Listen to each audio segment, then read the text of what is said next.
Bonjour à tous, on se retrouve pour un nouveau Tech Sama Show comme d'habitude pour l'actualité informatique et technologique de la semaine.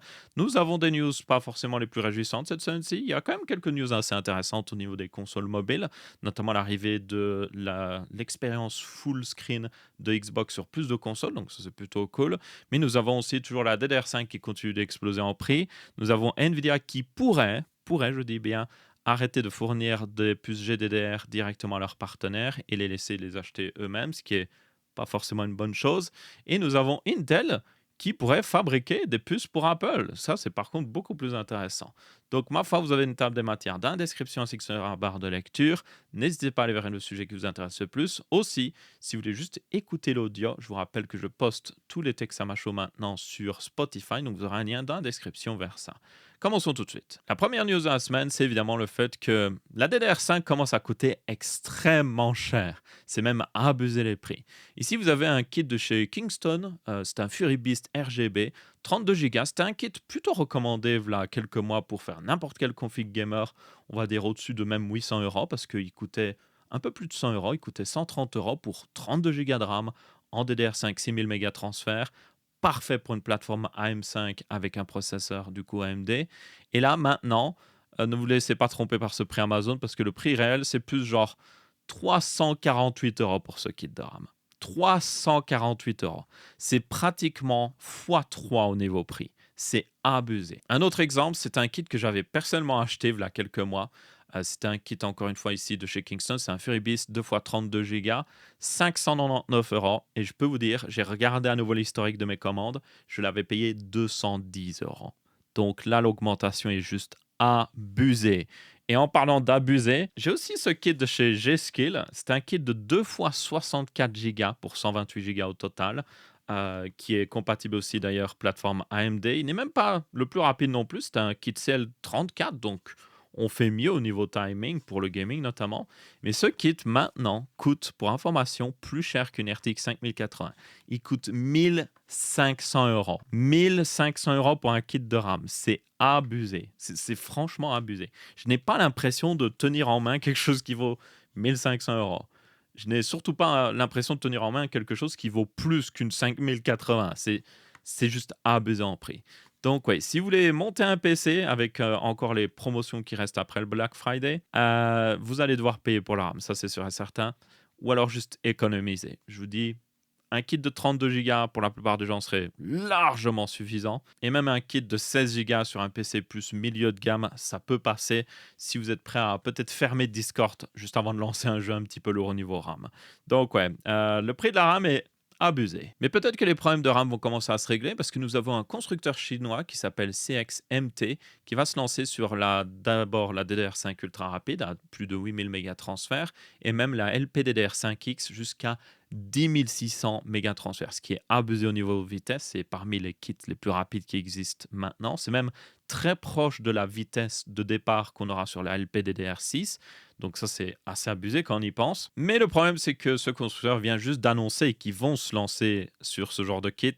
Le problème, c'est que ça n'arrivera pas avant 2026. Donc, ça ne va pas régler le problème tout de suite. Mais c'est plutôt intéressant de voir justement que nous avons un nouveau constructeur se lancer sur le marché de la RAM. Surtout que, si vous tenez compte, la RAM coûte aussi cher parce que l'offre est tout simplement beaucoup plus basse que la demande. À cause de tous les data centers d'IA qui veulent un maximum de RAM, il n'y a juste pas assez d'offres. Une solution, ce serait de juste faire plus d'usines de RAM. Vous pourriez vous dire même, vu l'augmentation des prix de la RAM, ça va motiver certains constructeurs à faire plus d'usines. Sauf qu'une usine de RAM, ça prend environ 4 à 5 ans à être mis en ligne complètement depuis justement le début de la conception, ce qui est un temps énorme. D'ici là, aussi bien le prix de la RAM aura chuté, d'ici là la bulle de l'IA aura aussi juste explosé, et donc ce n'est juste pas du tout rentable pour un constructeur, en tout cas basé en Corée ou à Taïwan, de faire de la DDR5 eux-mêmes, enfin d'en faire plus eux-mêmes parce que ils ne savent pas ce que ça va donner au niveau du marché. Donc là, ils profitent juste de prix supplémentaires. Ils fabriquent la même chose, mais ils les vendent beaucoup plus cher. Et déjà, ça les arrange énormément.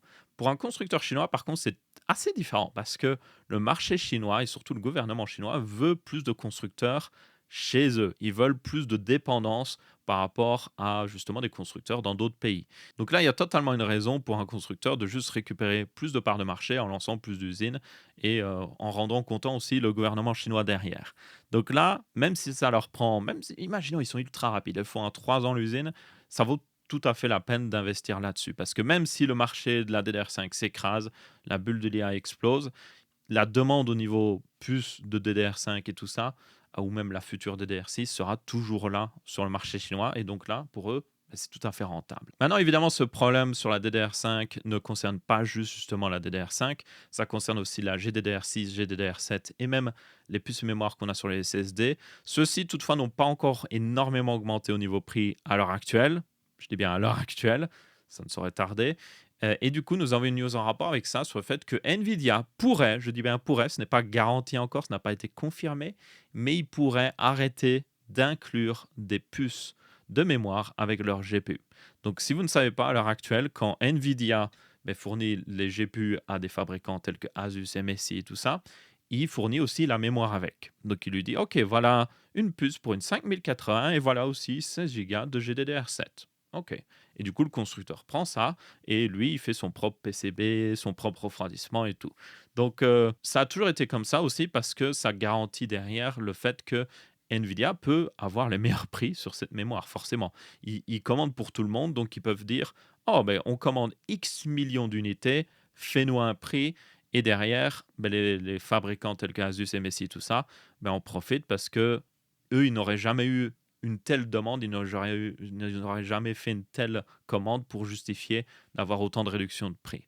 Sauf que, avec tout le marché de l'IA et tout ça, c'est compliqué de se procurer de la mémoire. Et la rumeur, c'est que Nvidia pourrait arrêter tout simplement de l'inclure avec les GPU. Comme ça, mais ce serait plus à eux de fournir la mémoire. Ils pourraient juste dire: OK, c'est trop compliqué d'en trouver maintenant, ça coûte trop cher. Trouvez-la vous-même. Juste débrouillez-vous.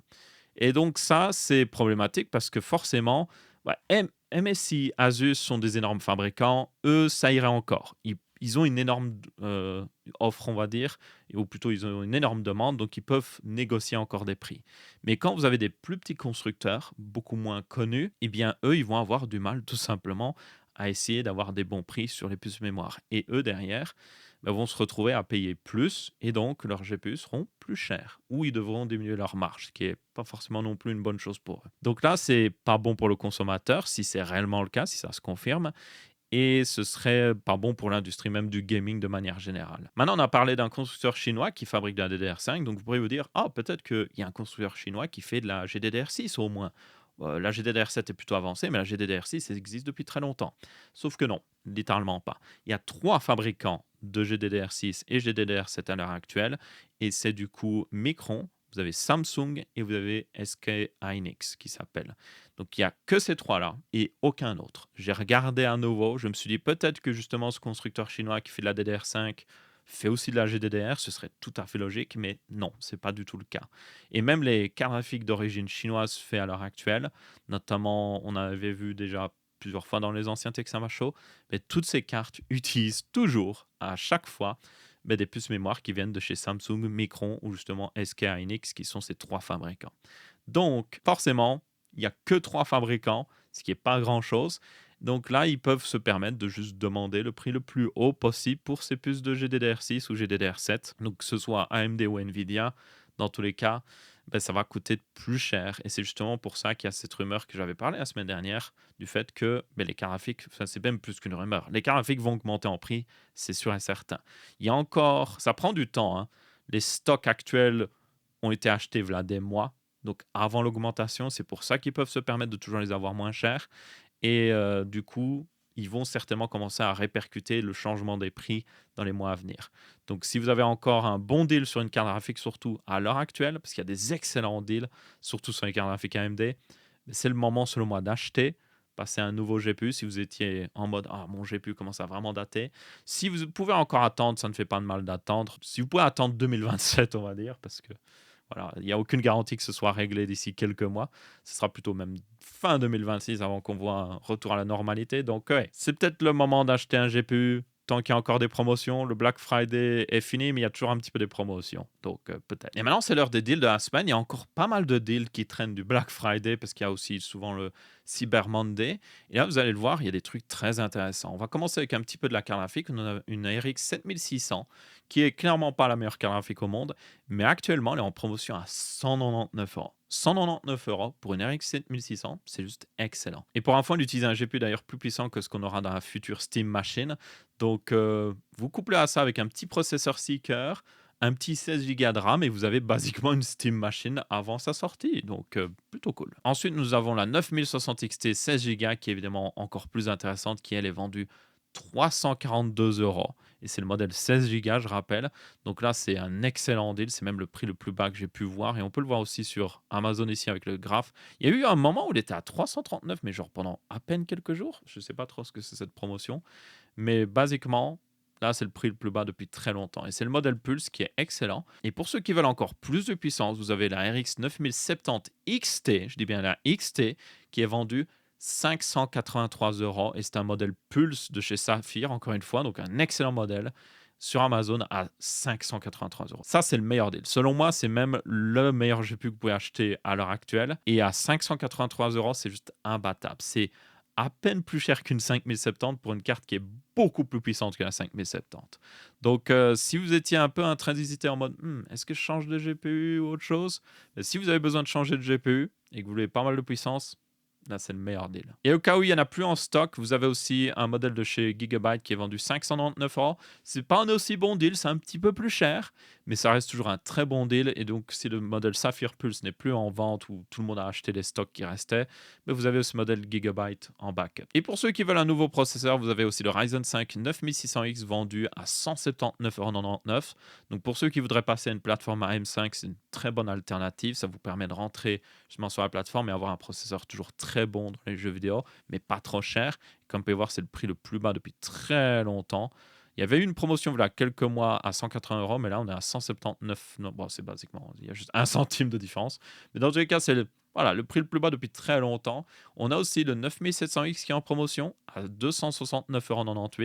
Et là aussi, c'est un des prix les plus bas depuis très longtemps. Quand on regarde ici, il était à 279, 281, 282. Donc là, on est vraiment au plus bas. Et là, vous avez Weaker 16 Thread, donc très bon processeur qui va vous durer très longtemps et toujours sur la plateforme AM5.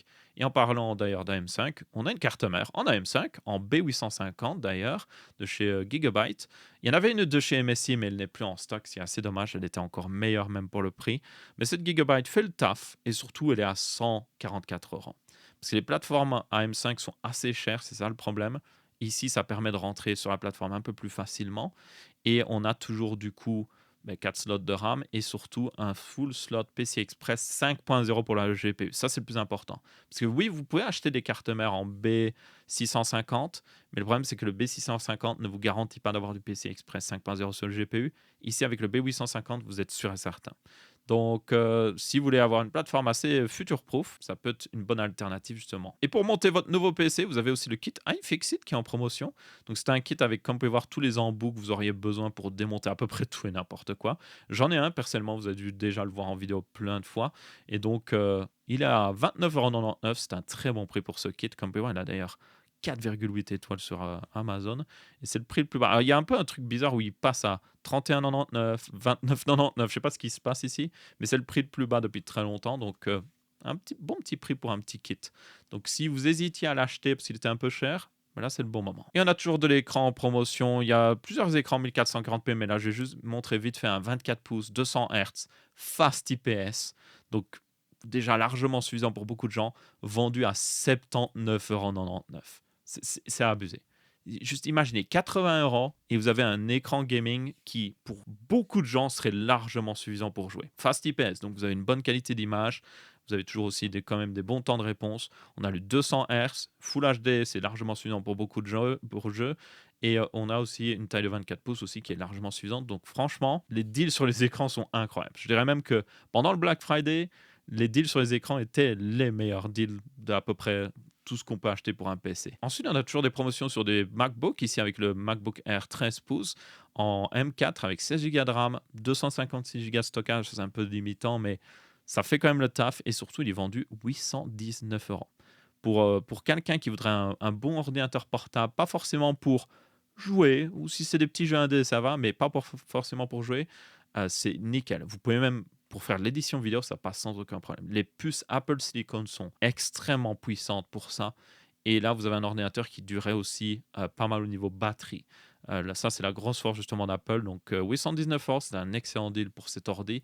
Et pour ceux qui voudraient un modèle un peu plus pro, bon, là, c'est plus cher, mais vous avez le MacBook Pro avec justement 24 gigas de RAM, la puce M4 Pro aussi, et 512 gigas de stockage à 2058 €. C'est un investissement, mais si vous êtes dans le milieu justement de l'édition vidéo, le retouche photo, n'importe quoi comme ça, c'est l'un des meilleurs choix. Le modèle 14 pouces, le modèle 16 pouces est juste trop grand, le modèle 14 pouces est juste hyper bon pour la taille et surtout le poids. Et pour ceux qui veulent un peu d'ordinateur portable gaming, on a ici un Acer Predator Helios Neo qui a un Core Ultra pour information 275HX, donc l'un des meilleurs, 32 Go de RAM, check, 1 Tera de stockage, ça fait le taf, et surtout une 5070 Ti, donc la meilleure des deux 5070 qu'on a sur mobile parce qu'elle a 12 Go de VRAM, donc elle sera beaucoup plus future-proof que la 5070 à 8 Go qui est voilà, selon moi, pas forcément la meilleure, à part s'il est vraiment vendu pas cher. Donc 1799 € pour un tel ordinateur portable, c'est un bon deal, franchement. Et je dirais même que il y a encore d'autres deals sur d'autres sites. Regardez, ils sont en train de déstocker les ordinateurs portables gaming. C'est le moment d'en acheter un parce que l'année prochaine, on va avoir les nouveaux. Ils vont être exactement les mêmes. Il y aura les nouveaux processeurs, mais ils seront très similaires. Il y aura aucun nouveau GPU parce qu'il n'y a aucun nouveau GPU de prévu au niveau mobile.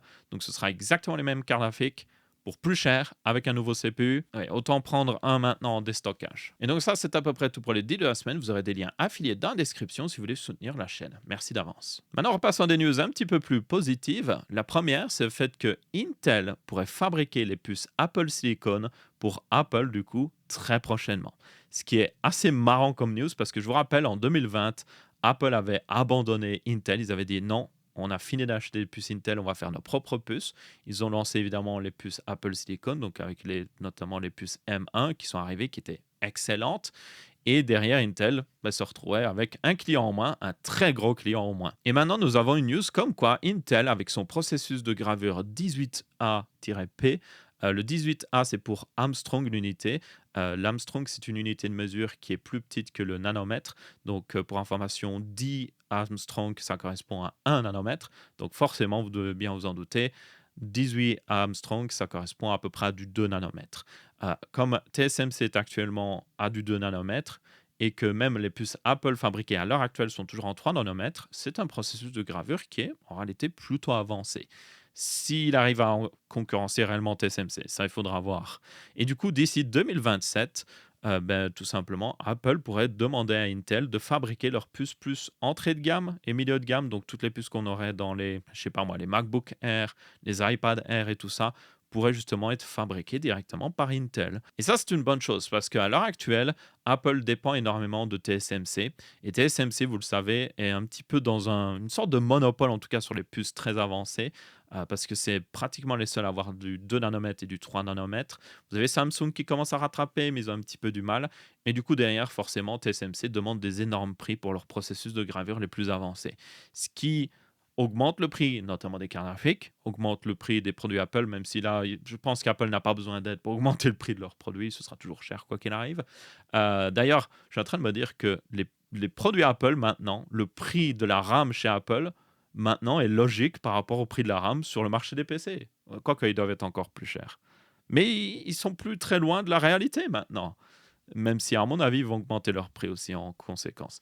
Enfin bref, dans tous les cas, c'est une bonne chose, quoi qu'il arrive. Il faudra voir ce que ça donne. On ne sait pas ce que donne ce processus de gravure de chez Intel.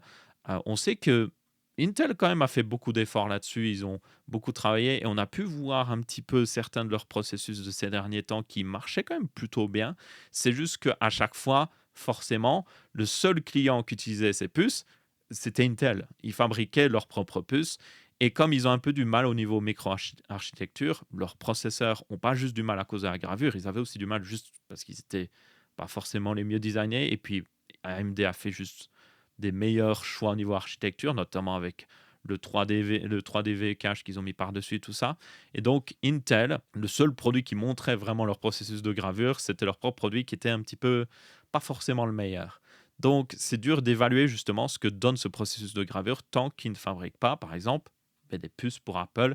Et là, on pourra vraiment les comparer face à d'autres puces Apple fabriquées par TSMC. Donc, ma foi, il faudra voir. Pour information, ça pourrait arriver plutôt 2027, ces puces fabriquées par Intel. Donc, c'est pas pour tout de suite. Mais au moins, il y a un petit peu de mouvement. Yay! Ensuite, nous avons l'expérience full screen de chez Xbox qui arrive sur plus de PC parce que maintenant, vous pouvez l'activer via le programme de bêta de l'application Xbox et pouvoir justement l'utiliser sur n'importe quel PC et surtout n'importe quelle console mobile. Donc si vous avez une première ROG Ally, vous avez une console de chez MSI, une Aya Neo, je sais pas quoi, vous pouvez maintenant en profiter et voir ce que ça donne. Donc on avait vu lors d'un précédent Texama Show le fait que des personnes avaient sorti un outil pour l'activer. Donc là maintenant cette manip n'est plus nécessaire, vous pouvez le faire officiellement. Je l'ai d'ailleurs un petit peu testé et ça marche, c'est pas parfait. Moi je l'ai testé sur une ROG Ally que j'ai acheté d'occasion, je vais faire une vidéo dessus, c'est assez intéressant. Mais dans tous les cas, j'ai essayé dessus et ça marche. Mais ça entre un peu en conflit avec l'interface qu'a rajouté justement Asus par-dessus leur console. Donc voilà, peut-être que quand ce sera sorti de bêta, ça marchera un petit peu mieux. Mais par contre, si vous aviez une console qui avait presque aucune interface pour contrôler les choses, là, ça va être beaucoup plus intéressant parce que ça vous donne une interface, comme vous pouvez voir, qui est full screen, que vous pouvez contrôler à la manette. Ça, c'est le plus important. Et donc, vous pouvez lancer des applications et tout ça sans devoir retourner dans le bureau traditionnel, justement Windows. Et aussi, normalement, avec cette nouvelle interface d'activer, vous avez plus de performance en théorie dans les jeux parce que le système met en priorité justement toutes les ressources pour ce jeu. Donc, une bonne chose quoi qu'il arrive. Microsoft a un petit peu traîné du pied, hein, clairement. Depuis la sortie du Steam Deck, ils auraient pu faire ça depuis de nombreuses années même, hein, parce que le Steam Deck est disponible depuis 2023. Donc, ouais, ils ont traîné un petit peu du pied, mais ça commence à arriver. Donc, ma foi, si vous avez une console justement mobile, vous pouvez tester un petit peu. Pour ceux qui se demandent comment l'activer, alors c'est un peu le foutoir. Vous devez aller dans une application Xbox Preview, je sais pas quoi, qui est disponible sur le Microsoft Store. Donc, c'est pas dans l'application Xbox, c'est dans l'autre application de Preview, je sais pas quoi, que vous devez du coup installer. Vous la lancez. Assurez-vous d'être connecté à votre compte Microsoft dans l'application Xbox normale d'ailleurs, parce que moi, ce n'était pas le cas et elle ne fonctionnait pas. Donc, voilà. Et ensuite, vous pouvez participer à un programme bêta justement pour l'expérience full screen. Ce sera normalement affiché full screen expérience ou je sais pas quoi. Une fois que vous avez activé ça, il va faire une petite mise à jour de l'application Xbox. Et normalement, dans les paramètres Xbox, vous aurez un bouton qui vous permet de passer en mode full screen. Et une fois que vous appuyez là-dessus, vous serez en full screen. Et dans les paramètres Windows, vous aurez aussi la possibilité de dire au démarrage de Windows, vous vous retrouvez sur cette application full screen. Ça aussi, c'est plutôt cool. Donc, pas besoin d'attendre, pas besoin de lancer l'application après le démarrage de Windows, vous serez directement dedans. C'est un peu bancal la façon de l'utiliser à l'heure actuelle, mais en toute logique, une fois que la bêta est finie, ils sortiront ça dans tout justement les applications Xbox qui sont préinstallées. Et en toute logique, vous pourrez juste aller dans les paramètres, cliquer sur un seul bouton et l'activer automatiquement. Donc voilà, n'hésitez pas à tester si vous êtes prêt un petit peu à voir ce que ça donne. Vous pouvez toujours le désactiver. Personnellement, j'ai désactivé parce que je n'étais pas entièrement satisfait, mais je retesterai un petit peu justement quand la bêta aura certainement avancé. Et une news par rapport à ça, c'est le fait que Xbox a fait une update pour les ROG Xbox Ally en rajoutant des default game profiles. Donc, ce sont des profils pour les jeux qui sont utilisés par défaut. Et ces profils donc sont dans... Alors, ils sont intégrés en partie aussi dans le Command Center, donc Armoury Crate de Asus. Donc c'est pour ça que ça ne va pas être disponible tout de suite pour d'autres appareils, tenez-en compte. Mais ces profils apparemment peuvent optimiser justement les performances pour certains jeux. Alors ces profils ne sont pas disponibles pour tous les jeux, tenez-en compte. La liste de jeux, si je me souviens bien, supportée d'une à peu près une trentaine, mais ces profils permettent de, par exemple, un des profils, ce que quelqu'un avait dit, c'est que ça permettait de désactiver deux des 8 cœurs du processeur parce que le jeu, ils savent que le jeu n'en a pas besoin, il a juste besoin de 6 cœurs. Et derrière, le fait que le processeur consomme un petit peu moins, chauffe un petit peu moins parce qu'il a moins de cœurs, mais ce TDP supplémentaire peut être utilisé par le GPU pour monter plus haut en fréquence et donc offrir des meilleures performances dans le jeu. Et donc réellement, ces profils donnent des meilleures performances dans les jeux quand ils sont activés. Donc ça, c'est vraiment cool. Je dirais même que c'est, au final, c'est un petit peu en partie ce que fait Steam sur Linux quand on y pense, parce qu'ils ont des profils Proton qui sont chargés pour chaque jeu pour optimiser les performances. Donc c'est un petit peu la même chose quand on y pense. Mais ici, évidemment, c'est intégré directement dans Windows. Et réellement, ça fait le taf. Donc franchement, ça c'est plutôt cool. J'espère qu'on va le voir sur beaucoup plus justement de consoles mobiles parce que ça profitera à tout le monde. Ensuite, en parlant de consoles mobiles, je suis très à fond console mobile ces derniers temps, donc je mets plus de news dans le texte à ma show, c'est pas grave. Nous avons l'Aya Neo Next 2 qui arrive, elle se montre un petit peu plus en détail. Et pour information, c'est une de ces consoles, oui, qui utilise ce fameux Ryzen AI 395 qui est juste abusé et que je ne comprends même pas pourquoi on le met dans une console mobile parce que c'est un processeur qui peut consommer 120 watts, c'est un peu abusé. Après, il est très efficace au niveau énergétique, donc on peut le faire fonctionner genre à 55 watts et il reste toujours très bon. Donc c'est ça qui est intéressant et c'est justement ça qu'ils utilisent ici. Et là, nous avons plus de détails justement sur cette console qui est un petit peu abusée. Pour information, elle a quand même une batterie de 115 Wh. Donc c'est au-dessus de la limite légale d'ailleurs pour amener sur un avion, parce que dans un avion, vous pouvez juste avoir une batterie maximum de 100 Wh. Donc vous ne pouvez pas amener cette console dans un avion, ce qui est un peu étrange. Après, est-ce qu'il vérifie les... Il vérifie pas vraiment, je vais être très honnête. Vous pourriez certainement passer les contrôles de sécurité avec cette console et il ne dirait rien. Mais je ne conseille pas de le faire, hein. Ce n'est pas quelque chose que vous devriez faire. Non, vous ne devez pas le faire. Mais à mon avis, il ne verrait même pas la différence. Dans tous les cas, c'est du coup une énorme batterie. On a aussi un écran énorme de 9 pouces. Parce que oui, du coup, la console en fait est beaucoup plus grosse qu'une console normale. Ça semble logique pour abriter une telle batterie et surtout le système de refroidissement. C'est un écran OLED aussi. Donc ça, c'est plutôt cool. Et comme vous pouvez voir, le design est plutôt clean, plutôt sympathique. Mais c'est surtout une console qui va du coup être énorme. Je sais pas s'ils ont mis le poids, j'ai pas vu le poids, où est-ce qu'il était? Ah oui, aussi l'écran va jusqu'à 165 Hz, ça c'est plutôt cool et vous avez un mode 60, 90, 120, 144 et 165. Ça c'est plutôt cool parce que vous avez beaucoup de consoles avec des écrans 120 Hz, vous pouvez la mettre à 120 ou à 60, aucun autre choix. Vous pourriez vous dire: «Ah, je vais la mettre à 90 comme ça j'ai un peu plus de fluidité, mais toujours un peu d'économie de batterie». Non, vous pouvez pas. Ce qui est très stupide selon moi. Donc là, avoir autant de réglages, c'est plutôt cool. Maintenant, oui, cette console, j'arrive toujours pas à trouver le poids. Non, il est pas affiché. En fait, ils l'ont pas donné. Mais c'est sûr et certain, un écran de 9 pouces avec une batterie de 115 Wh.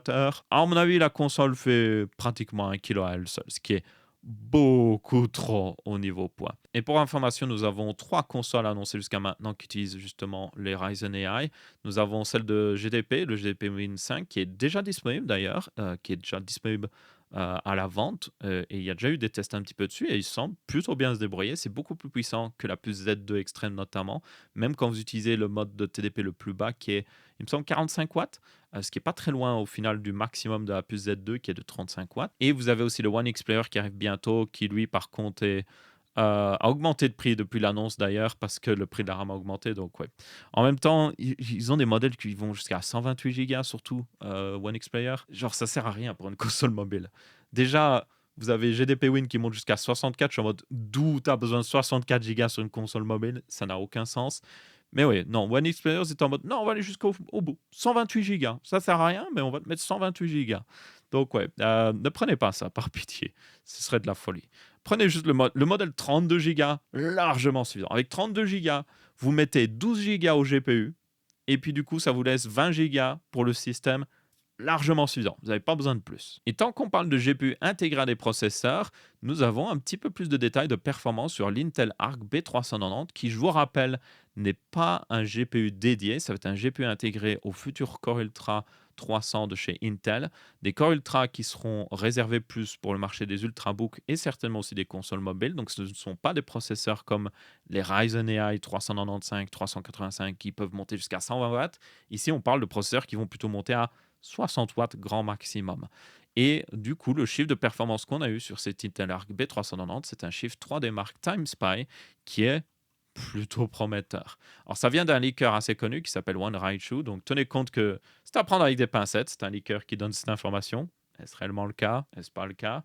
On ne sait pas trop. Mais tout ce qu'on sait, c'est qu'avec un score de 7000 dans TimeSpy, plus ou moins 7000, ça mettrait cet Intel Arc B390 deux fois plus haut que la Radeon 890 qu'on a justement dans la puce Z2 Extreme. Donc le score est deux fois plus haut, ce qui est abusé. C'est évidemment un score qui reste plus bas que par exemple les chipsets graphiques intégrés aux puces Ryzen AI Max. Donc là, on voit notamment la Radeon 8050S qui est intégrée au Ryzen AI 385, qui est pas le plus gros, hein, c'est même le plus lent en quelque sorte. Et là, il fait un score de 9278, mais on ne sait pas le TDP ici. Aussi bien, c'est à 120 watts. Ces CPU sont faits pour tourner jusqu'à 120 watts, donc c'est tout à fait possible que ce soit le mode 120 watts. Ici, on parle d'un GPU intégré, un processeur qui va monter à 60 watts, grand maximum.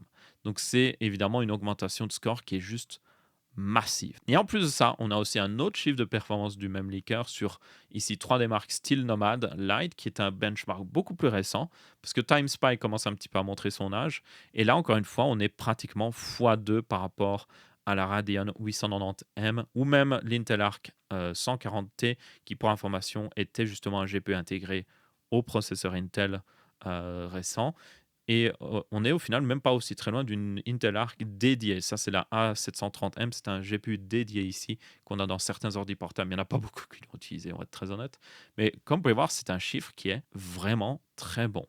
Donc, si ça se confirme que réellement ce GPU intégré arrive à faire aussi bien dans 3D Mark, évidemment, les chiffres dans les jeux vont être un peu différents parce que 3D Mark n'est pas le plus réaliste par rapport au jeu, tenez-en compte. Mais même si c'est pas x2 par rapport à ce que fait AMD, même si c'est juste genre fois, je sais pas moi, 1,5, c'est toujours une énorme différence. C'est même massif comme différence de performance et ça va promettre des bonnes choses. Ça va nous donner des consoles mobiles plus puissantes avec ce genre de GPU intégré et ça va nous donner des ultrabooks aussi beaucoup plus puissants et surtout une alternative à justement l'offre AMD qui a jusqu'à maintenant été un petit peu la meilleure offre. Si vous voulez une bonne partie graphique intégrée à un processeur, ça a toujours été souvent AMD. Donc là, c'est une bonne chose et c'est cool de voir justement Intel arriver à faire un petit peu plus que du rattrapage ici. Ça arrive même à dépasser totalement AMD. Et en parlant de rattrapage, justement, vous avez les Core Ultra 400K. On ne sait pas si ça va être les 300K parce que je vous rappelle que le refresh des Core Ultra actuels, ça va être du coup les 200K plus. Mais bref, peu importe si c'est les 300K ou les 400K, pour la prochaine génération de Core Ultra, qui sera basée sur l'architecture Nova Lake, donc la vraie nouvelle architecture, nous avons à avoir justement ce fameux 3DV Cache façon Intel. Ils l'appelleront Big Cache, donc voilà, Big Last Level Cache plutôt même, donc le BLLC. Et du coup, ce BLLC pourrait maintenant atteindre, selon quelques rumeurs, 144 mégabytes, ce qui est énorme. Pour information, le 3DV Cache que vous avez chez justement AMD est de 64 mégas. Et du coup, si vous additionnez les 32 mégas de cache qu'il y a déjà sur le processeur plus le 3DV cache, ça fait 96 justement mégas. Il y a une rumeur comme quoi ici il montre que pour les prochains processeurs ce sera augmenté, mais ça, il n'y a aucune confirmation là-dessus. Mais dans tous les cas, oui, les Core Ultra 400K ou 300K, peu importe comment ils les appelleront, eux pourraient juste avoir justement jusqu'à 144 mégas, ce qui est énorme. C'est aussi l'architecture, je vous rappelle, Nova Lake, où ils vont augmenter la quantité de processeurs ou de cœurs processeurs. Donc on aurait, pour information, jusqu'à 16 cœurs haute performance, 32 cœurs haute efficacité énergétique et 4 cœurs très haute efficacité énergétique, ce qui est massif comme augmentation de cœur, mais aussi du coup de cache. Ce qui derrière, là franchement, si ça se confirme, euh, si Intel a déjà réglé un petit peu les problèmes de performance qu'ils avaient avec les Core Ultra, s'il y a réellement beaucoup plus de cœurs comme ça, et surtout ce cache 3D de mémoire par-dessus, je ne sais pas s'ils arriveront à dépasser AMD dans les performances avec un seul cœur, forcément, même dans les jeux, peut-être, ils arriveront peut-être pas à tout à fait dépasser, mais avec une telle augmentation des specs, ça va donner des processeurs qui, dans les tâches professionnelles et même dans les jeux, seront tellement bons que là, ça fera une énorme concurrence justement à AMD. Après, tenez compte que ces processeurs ne sont pas pour tout de suite. On va d'abord avoir le refresh des Core Ultra 200, donc ouais, malheureusement, c'est pas pour tout de suite et leur concurrent direct sera plus mais justement les prochains processeurs Ryzen qui seront basés, eux, sur l'architecture Zen 6. Donc ça ne sert à rien d'extrapoler par rapport aux 9000X 3D. Ce sera certainement les 10 000X 3D qui seront en concurrence directe. S'ils appellent ça des 10 000, je ne sais pas. On ne sait pas. Par contre, ce qu'on sait, grâce à une confirmation littéralement par AMD sur leur site de driver, c'est que le Ryzen 7 9050X 3D va réellement exister. Donc, pour information, c'est un petit refresh que va faire AMD, certainement en même temps que Intel avec les Core Ultra 200, sur leur processeur X3D. Et notamment, là, ce sera un refresh du 9800X3D, qui est le meilleur processeur gaming à l'heure actuelle. Et donc, avec ce nouveau nom, viendrait un processeur qui serait légèrement, très légèrement overclocké, parce qu'il passerait à 5, pour information, 6 GHz sur la fréquence maximum, alors que le 9800 X3D, voilà, lui est à 5,2 pour le moment. Donc en réalité, c'est quand même 400 MHz, ça peut faire la différence dans certains jeux, et toujours par contre la même quantité de mémoire cache. Et on a toujours la rumeur comme quoi il y aurait un deuxième processeur X3D qui arrivera en même temps, qui serait le 9950 X3D2, qui lui aurait deux caches X3D sur chacun des justement Wicker. Et là, on aurait une quantité de mémoire totale de 192 mégas. Et surtout, ben, on aurait un processeur qui ne souffrirait pas du problème qu'on a déjà vu actuellement avec, même moi j'en ai un, le 9900, comment il s'appelle, le 9950 X3D, voilà. Oui, le nom porte un peu à confusion, parce que la seule différence par rapport à celui actuel, c'est juste qu'il y a un 2 derrière, alors que ça change totalement tout. Mais par rapport à celui-ci que j'ai personnellement, des fois, vous pouvez avoir un jeu qui va se mettre sur les mauvais cœurs, il va se mettre sur les cœurs où il n'y a pas le cache X3D, et vous n'allez pas profiter de ce cache. Ici, ben, ça règle totalement le souci. Donc, ma foi, plutôt intéressant. Maintenant, oui, si vous avez déjà un Ryzen 9000 et même un Ryzen 7000, pas beaucoup d'intérêt. Moi, je dirais même, attendez de voir ce que ça donne Zen 6 plus tard. Ensuite, pour ceux qui aiment bien tester la stabilité de leur PC, vous avez OCCT qui va passer en version 15 avec des nouvelles fonctionnalités plutôt intéressantes. Notamment, ils ont un petit peu parlé de leur test adaptif pour les GPU, qui est très intéressant. Le problème avec les tests GPU à l'heure actuelle, c'est que vous lancez le test GPU, ça met le GPU à 100%, ce qui est bien pour voir, par exemple, combien il consomme au maximum, c'est bien pour voir la température du GPU, mais ce n'est pas bien pour tester la stabilité du GPU. Pourquoi? Parce que des fois, le GPU, dans les jeux, va fonctionner à plein d'autres fréquences. Il va peut-être fonctionner à 99%, 98%, même 90% dans certains jeux, ou même des fois 60%. Et à chacun de ces taux d'usage, il va avoir une fréquence différente parce que les GPU modernes, pour information, ont une courbe qui dépend de justement, OK, quel est mon taux d'utilisation, ma température, quel est mon budget en watts aussi, mon TDP, et quelle est la fréquence que je peux obtenir à chaque justement TDP. Et vous avez, ça fait une jolie petite courbe. Et quand le GPU passe à une plus basse fréquence, quand il consomme moins, par exemple quand il est sur le bureau, ben, il descend plus bas sur la courbe.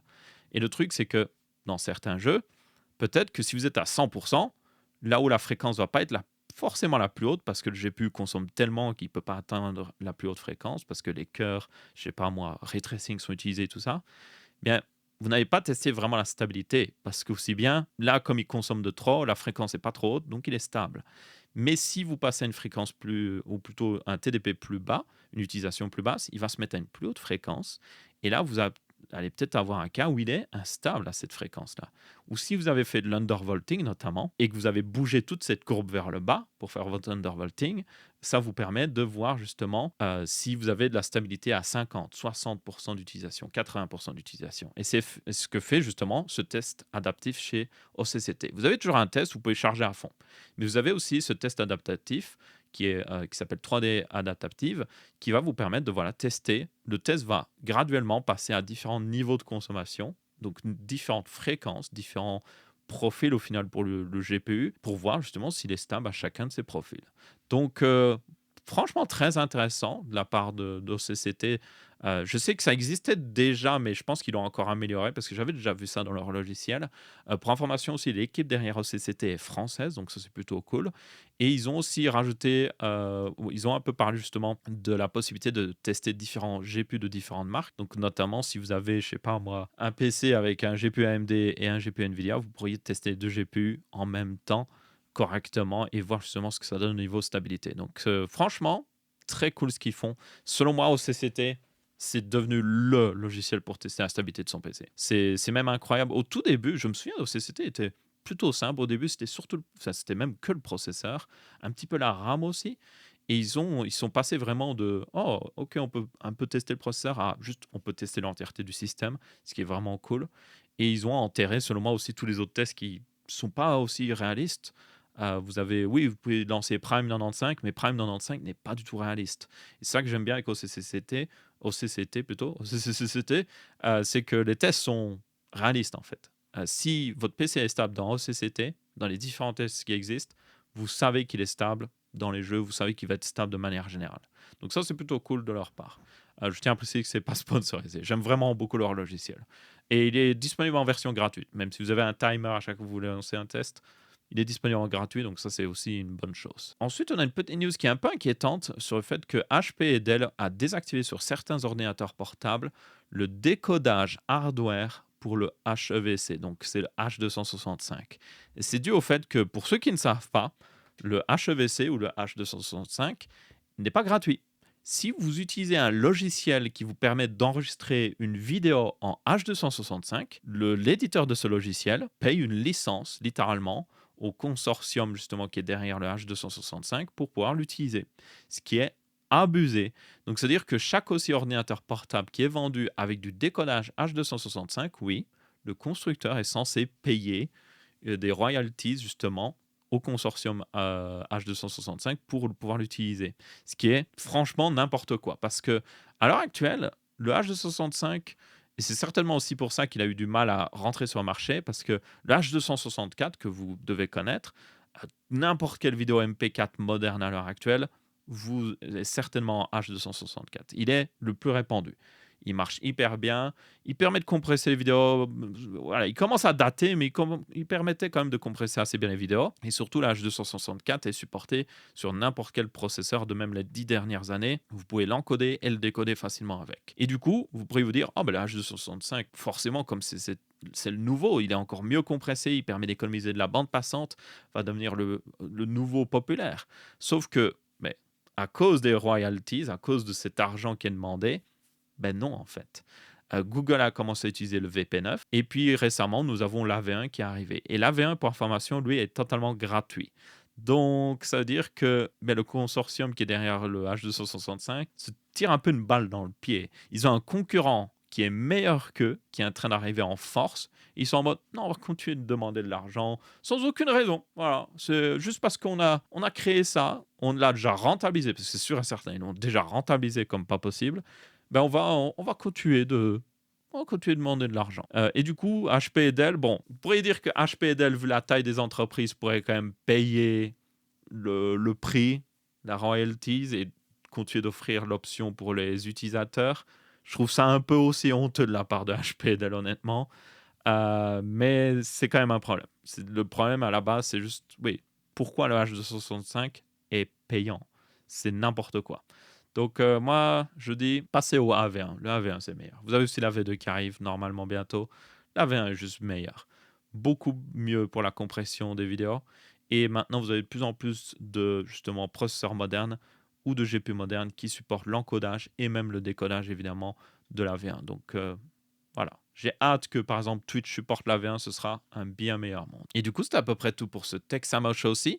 Si vous êtes sur Spotify, n'hésitez pas aussi d'ailleurs à laisser 5 étoiles au podcast. Je ne sais pas si on peut mettre des étoiles sur Spotify. Bah, laissez un avis positif sur le podcast, ça ferait plaisir pour le recommander et le mettre un petit peu en avant. Si vous êtes sur YouTube, vous pouvez laisser un pouce bleu ou un pouce rouge. On se retrouvera pour une prochaine vidéo et je vous dis ciao ciao.